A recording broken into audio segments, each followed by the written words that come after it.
El tema que nos toca el día de hoy se titula Espiritualidad de la Cruz. Y esto de entrada pues requiere algunas explicaciones complementarias. Primero hay que explicar qué es una espiritualidad dentro del contexto de la Iglesia Católica, que es a la que yo me voy a estar refiriendo. Bien, si uno ubica en el texto de los Evangelios la figura de Jesús, Jesús a lo largo de sus 33 años, sobre todo en la etapa que llamamos de la vida pública, vamos a encontrar que tiene diferentes rasgos. En ciertos pasajes lo vemos ayudando a los enfermos. En otros pasajes lo encontramos enseñando. En otros más, reivindicando el papel de los niños y de los vulnerables. ¿Qué significa? Que por cada acento que encontremos en la personalidad de Jesús va a surgir un camino, ¿sí? Solo tenemos una vida, por lo tanto no nos alcanza para vivir todos los rasgos de la persona de Jesús. Entonces, como en Él todo es creatividad y todo es infinito, podemos elegir el camino que más se relacione con nuestra forma de ser. No es que este camino sea una cuestión aislada, no, es un conjunto de carriles dentro de la misma carretera con una dirección en común. Por eso es la Iglesia, a través de la Santa Sede, el Papa, que va dando la aprobación y la revisión a estas vías que surgen de la experiencia de un hombre o una mujer o de un grupo de personas. Por ejemplo, cuando vemos a Jesús predicando, pues en ese momento encontramos el origen de Santo Domingo y la orden de predicadores. ¿Por qué? Porque Santo Domingo dijo, pues de todas las facetas de Jesús, a mí me llama la atención la del predicador, que por cierto es muy necesario en nuestro tiempo, porque una cantidad importante de personas se quejan que cuando los católicos hablamos de Dios lo hacemos aburrido, desarticulado. Bueno, pues ahí está Santo Domingo, que cuidó el fondo y la forma, ¿no? Desde la oratoria hasta la vida interior, que obviamente es la base. Pero de repente vemos a Jesús ayudando, curando a los enfermos. Pues entonces aparecen, por ejemplo, los hermanos de San Juan de Dios, que van a trabajar en todo lo relacionado con los temas de la salud.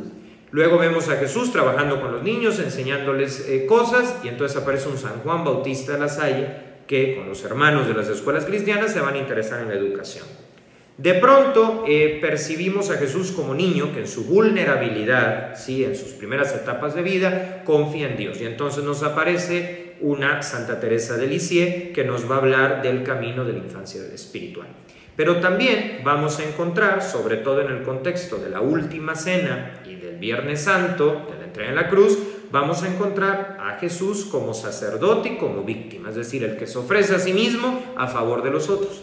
Y ahí es donde surge el camino que llamamos espiritualidad de la cruz, porque de todos los rasgos de Jesús, el que imita es el de sacerdote y el de víctima. Sí, la palabra víctima no hay que descontextualizarlo, significa que Jesús se ofrece a sí mismo, no ofrece a alguien más, es él mismo en favor de otros, y que ofrece su tiempo, su mensaje, hasta su propia vida, ¿no? Entonces, de este acento surge la espiritualidad de la cruz. Ahora, evidentemente todas estas opciones de vida, estas aventuras, pues inician, como ya decía yo, con una persona, ¿no? Normalmente, y lo que se espera es que es una persona coherente, ¿sí?, con su fe. Y aquí aparece quién fue el medio a través del cual pues fuimos entrando en esta espiritualidad de la cruz, y es una figura fascinante. Estoy hablando de la beata Concepción Cabral de Armida, laica y mística mexicana, es decir, no vive en un convento, estaba casada, tenía sus hijos, y en medio de todo ese contexto funda las obras de la cruz. Subrayo esto porque todavía está la idea de que la fe o la santidad es cuestión de sacerdotes y religiosas, como si todos los demás. Yo no vivo en un convento, sí, pero soy abogado y desde mi vida profesional puedo vivir estos valores también.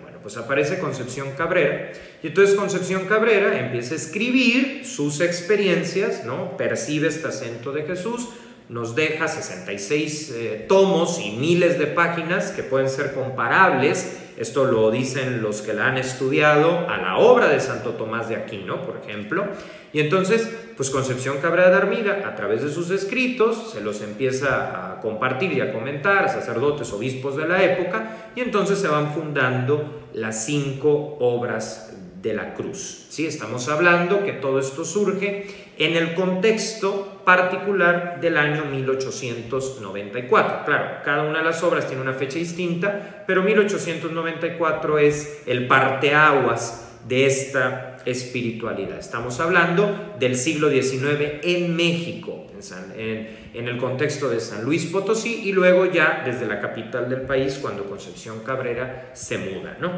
En medio de este contexto, ¿verdad?, surge la espiritualidad de la cruz y muchas instituciones que la han ido viviendo, desarrollando y dándola a conocer no solo en México, sino en muchos otros países del mundo. Bien, creo que con esto podemos ya tener elementos. Ahora, cuando hablamos de la espiritualidad de la cruz, a mí me gusta comenzar diciendo no lo que es, sino lo que no es, porque nos podemos ir con la finta. ¿Qué no es la espiritualidad de la cruz? La espiritualidad de la cruz no es un sinónimo de dolorismo. ¿Qué es el dolorismo? Buscar el sufrimiento. O sea, la espiritualidad de la cruz no es masoquista y no busca que pudiendo ser felices decidamos no serlo. Jamás. Al contrario, la espiritualidad de la cruz busca que seamos felices, pero sin negar que la felicidad implica sacrificios, que la felicidad implica contrariedades, que la espiritualidad y con ello la felicidad implica muchas veces situaciones difíciles. Pero el tema no es buscar el dolor o que si lo puedo aliviar no lo alivie. Eso es masoquismo, es una distorsión de la fe. Lo que sí significa es cuando me llega una dificultad y ya hice todo lo posible por superarla, pero ahí sigue, en vez de amargarme, la transformo. No por mis propios méritos, sino por la acción del Espíritu Santo, que es el que ilumina todas estas realidades duras que a veces nos tocan vivir. Entonces la espiritualidad de la cruz va a tocar los dos aspectos más profundos del ser humano, el amor y el dolor. El amor no de mercadotecnia, no de chocolate, sino el amor como un acto de la voluntad, como un si quiero, ¿no? Y ir adelante. Y el dolor porque, bueno, muchas veces nos enfrentamos a situaciones difíciles en la vida. Pero aquí, ¿qué pasa? Frente al dolor te pueden pasar dos cosas. O creces o te amargas. Si vives la espiritualidad de la cruz, creces y no te amargas. ¿Por qué? Porque le das un nuevo significado, una relectura a ese dolor, no como fin, porque el fin es la vida eterna y vivir ya desde ahora algo de lo que será el cielo, ya desde ahora, en el aquí y el ahora, pero sin negar las realidades difíciles a las que todos nos enfrentamos. Y todo esto tiene un signo, un símbolo, ¿no? Un escudo, vamos a decirlo así, que es la cruz del apostolado. ¿Sí? Que en este momento no voy a explicar todos los detalles, eso puede ser en un video posterior. Pero la cruz del apostolado tiene algo. En ella no aparece Jesús muerto, no. Aparece un corazón que en la visión que tuvo Concepción Cabrera está palpitante, es decir, está vivo. ¿Qué significa esto? Que en la espiritualidad de la cruz los momentos difíciles no se viven solos, sino con un Dios solidario con nosotros que comparte nuestra misma suerte y que nos ayuda en esos momentos donde creemos que ya no podemos más y que nos lleva a trascender. Evidentemente no es solo referido a nuestro propio dolor, también nos ayuda a ser abiertos a las necesidades de los demás. La espiritualidad de la cruz nos compromete en la lucha por la justicia, por la transformación social y por dar respuesta a la pobreza madre, ¿sí?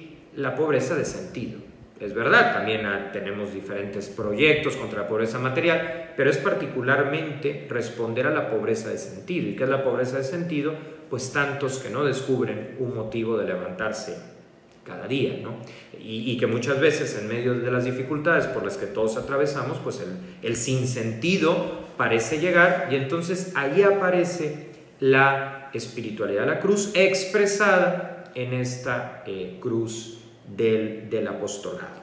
De manera que ya con una definición un poquito más teológica, más elaborada, es extender el reinado del Espíritu Santo al estilo de Jesús, sacerdote y víctima. ¿Qué es extender el reinado del Espíritu Santo? Construir un mundo mejor, no en abstracto, sino con la presencia de Dios, de la vida interior, de razones para seguir a Jesús. Y como sacerdote y víctima, sí, nos ofrecemos como Él. ¿Y qué ofrecemos? Pues yo, por ejemplo, estos videos, ¿sí? ¿Qué ofrecemos? Pues otro ofrece quedarse con un familiar enfermo y animarlo. Y entonces, que esto nos vaya ayudando y nos vaya permitiendo a entender qué es la espiritualidad de la cruz. Es un camino de transformación interior, ¿sí?, que nos lleva al exterior y a un cambio por un mundo donde podamos redescubrir la presencia de Dios en la historia.